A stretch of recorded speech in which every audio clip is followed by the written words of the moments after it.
Alhamdulillahi Rabbil Alamin. Hamdan yuwafi ni'amahu wa yukafi mazidah. Ya Rabbana lakal hamdu kama yanbaghi li jalali wajhikal karim wa 'azimi sultanik. Ashhadu an la ilaha illallah wahdahu la syarika lah. Wa ashhadu anna Muhammadan 'abduhu wa rasuluhu la nabiyya ba'dahu. Allahumma salli wa sallim ala Muhammad wa ala alihi wa sahbihi ajma'in. Amma ba'du fa ya ibadallah, usikum wa iyaya bitaqwallah faqad fazal muttaqun. Ittaqullaha haqqa tuqatih wa la tamutunna illa wa antum muslimun. Qala Allah Ta'ala fil Qur'anil Karim, A'udzu billahi minasy syaithanir rajim. Bismillahirrahmanirrahim. Ya ayyuhalladzina amanu inna min azwajikum wa auladikum aduwwan lakum fahzaruhum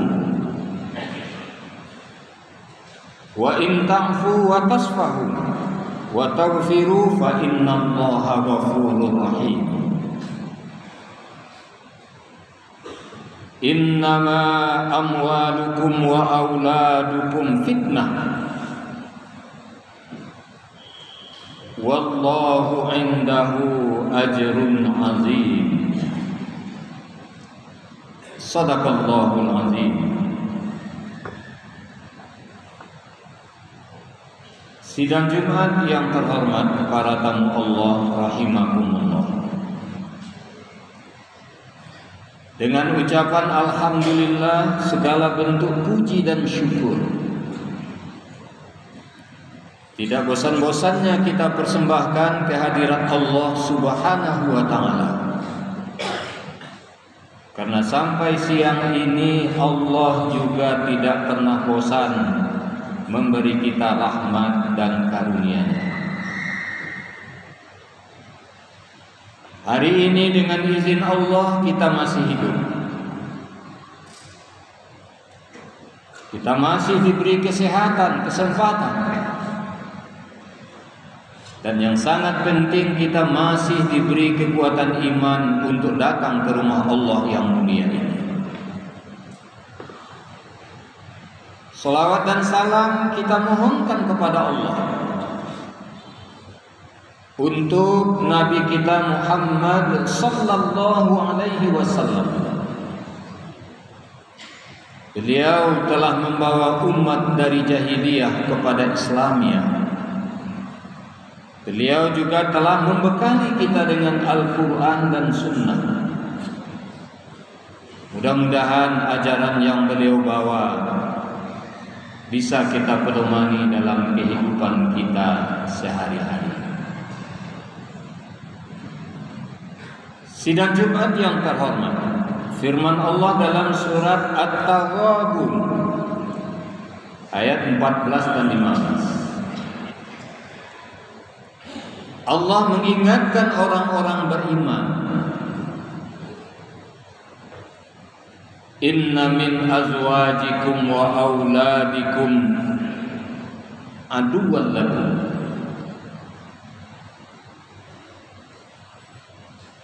Istrimu, anakmu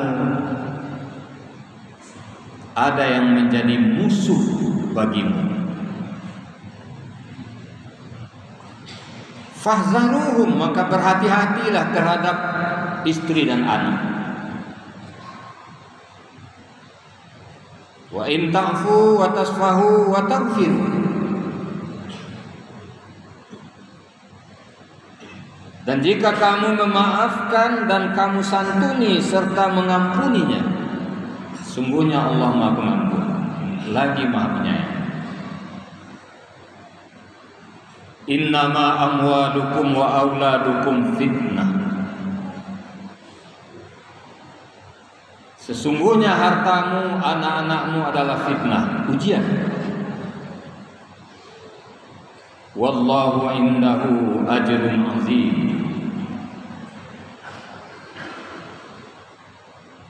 Allah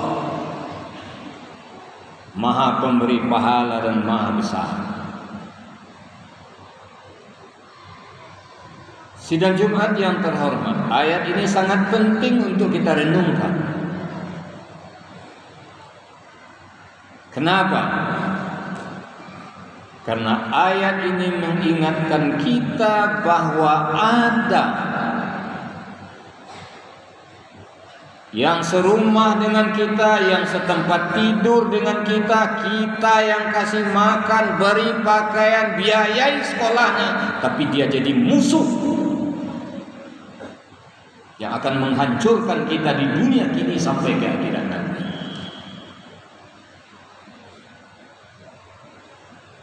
Siapa dia? Dia adalah istri dan anak.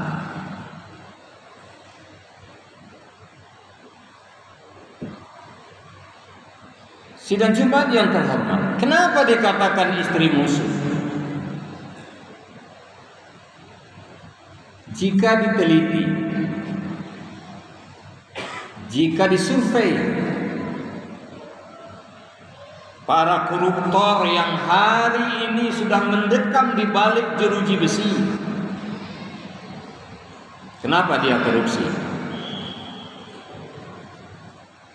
Sebahagian besar adalah karena dorongan istri dan untuk memenuhi kebutuhan anak. Makanya ini diingatkan oleh Allah. Kita tidak menyadarinya, padahal dalam Al-Quran tidak cukup banyak yang dikatakan oleh Allah kepada kita musuh kita. Tidak banyak, Pak. Tapi dikatakan oleh Allah ini musuh. Paling yang disebut oleh Allah dalam Quran musuh, kafir-kafir yang memerangi orang Islam, syaitan-syaitan laknatullah. Setelah itu siapa lagi? Istri dan anak. Berarti posisi istri dan anak sebagai musuh di bawah-bawah setan sedikit, Pak.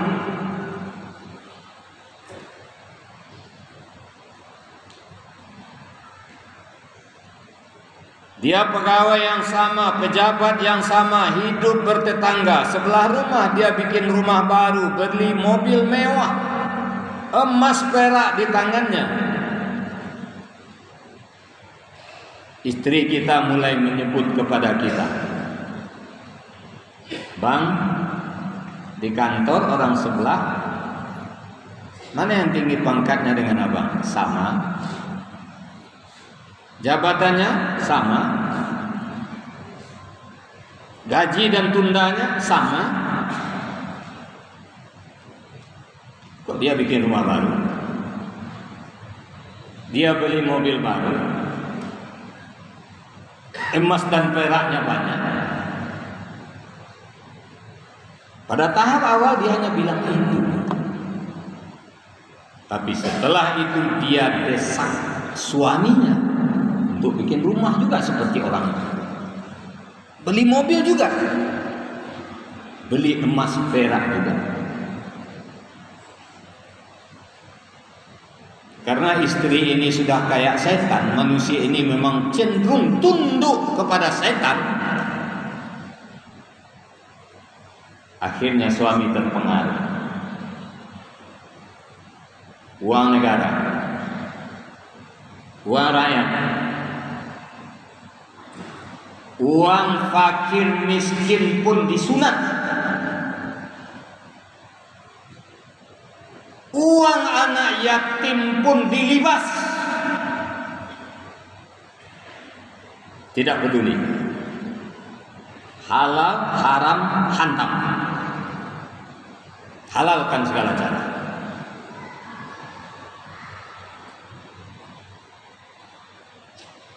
Akhirnya kemana? Ketahuan. Proses hukum. Yang diproses siapa? Suami.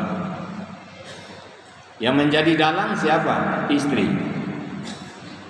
Suami masuk penjara karena korupsi. Adakah istrinya yang masuk penjara? Tidak. Ini yang musuh, yang mencelakai kita. Dia selamat. Kita divonis 5 tahun penjara aja, 3 tahun dia sudah minta cerai. Cerai. Kita sudah bikinkan rumah yang bagus, setelah itu dia kawin lagi, suami barunya dibawa ke rumah kita yang kita bikin dengan harta korupsi. Sudah jatuh, ditimpa tangga lagi, masuk penjara. Rumah yang kita bikin bukan kita yang bunyi, orang lain bersenang-senang dengan istri kita yang menjadi biang, kita masuk penjara.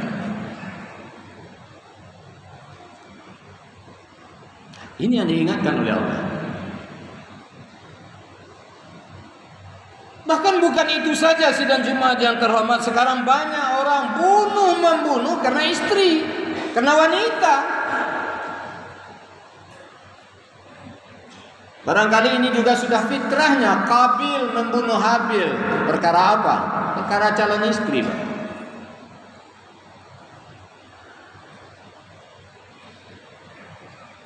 Sekarang juga banyak orang membunuh karena wanita.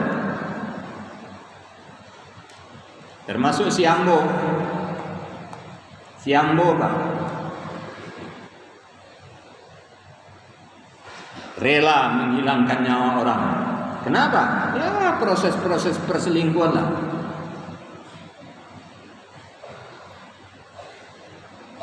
Yang mulai ketahuan. Akhirnya kita menderita. Kemudian yang kedua, diingatkan oleh Allah, anak juga musuh. Kenapa dikatakan anak musuh?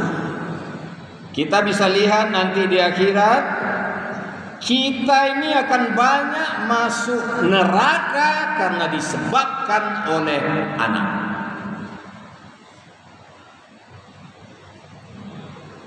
Terlalu menyayangi anak, terlalu mengikuti kehendak anak, terlalu memanjakan anak, anak jadi durhaka. Kita yang membiayai hidupnya dari darah daging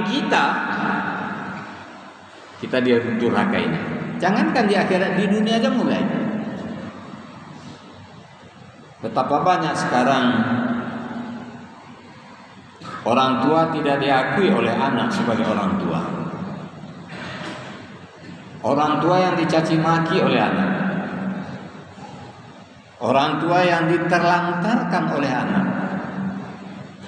Orang tua yang disiksa oleh anak. Orang tua yang diusir oleh anak.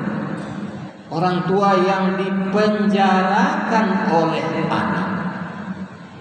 Orang tua yang gila karena perangai anak. Orang tua yang takut ketemu sama anak.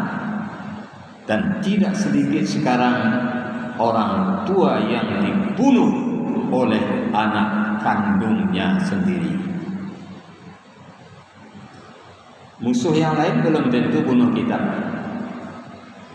Kafir musuh kita belum bunuh kita. Tapi anak sudah banyak membunuh orang tua. Apakah ini tidak musuh? Itu baru dunia. Nanti di akhirat, anak enggak sholat, bapaknya masuk neraka. Anak enggak puasa, bapaknya masuk neraka. Enggak tahu menahu dengan agama, bapaknya masuk neraka. Enggak ke masjid, enggak baca Al-Quran, enggak mau zikir, bapaknya masuk neraka. Dia bukan dia sendiri. Kita yang akan mempertanggungjawabkan. Kita duluan. Kalau dia masuk neraka, kita duluan. Kita Kecuali kalau usaha kita lakukan untuk menjadikan dia soleh sudah maksimal. Makanya Nabi Adam tidak dipersalahkan Kabil membunuh Habil. Kenapa? Usahanya udah maksimal, ngajar anak Pak, sampai akhir hayat. Nabi Nuh tidak dipersalahkan karena Kan'an sampai mati durhaka. Kenapa? Usaha Nuh maksimal. Waktu tsunami datang menjemput kapal Nuh ke bukit, semua yang kafir habis, yang Islam naik kapal. Istri Nuh langsung dilibas oleh tsunami, tenggelam. Anaknya karena bisa berenang sampai dekat dengan kapal Nuh. Apa kata Nuh? Wahai anakku Kan'an, sembahlah Allah. Naiklah ke kapal ayah supaya kamu selamat. Apa jawab Kan'an? Saya tidak akan menyembah Tuhan ayah karena saya punya Tuhan yang akan saya sembah. Saya tidak akan naik kapal ayah, saya pandai menyelamatkan diri saya sendiri. Baru aja ngomong itu digulung oleh ombak, habislah si Kan'an. Salahkah Nuh? Tidak. Sudah mau mati si Kan'an masih diajak oleh Nuh menyembah Allah. Makanya seorang bapak, seorang ibu terhadap anak, tidak ada istilah putus asa mendidik anak. Nabi ketika ditanya sampai kapan mendidik anak, mengajarkan anak, idza balaghatir ruhul hulqum, sampai nyawa di tenggorokan. Kalau enggak nyawa kita, nyawa dia, baru selesai. Selagi nyawa kita di badan kita, nyawa dia di badannya, kita masih punya kewajiban. Ini musuh.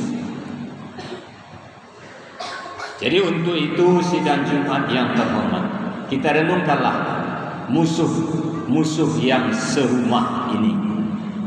Musuh dalam selimut ini yang sebenar musuh dalam selimut, karena memang satu selimut kita tidur dengan dia, rupanya dia jadi musuh. Ini yang musuh dalam selimut sesungguhnya. Kita renungkanlah ini, Allah suruh fahzaruhum, hati-hati, waspadai. Jangan sampai menghancurkan kita. Kita yang biayai hidupnya, kita yang beri nafkah, pakainya, makan minumnya, sekolahnya anak-anak kita. Tapi karena kelalaian kita akan bisa hancur di dunia kini dan di akhirat nanti. Dan kita akan buktikan sendiri bahwa apa yang dikemukakan oleh Allah di antara istri dan anak itu musuh bagimu, fahzaruhu, berhati-hatilah terhadap mereka. Sidang Jumat yang terhormat, inilah khutbah ringkas kita, mudah-mudahan bermanfaat. Fa'tabiru ya ulil absar la'allakum turhamun.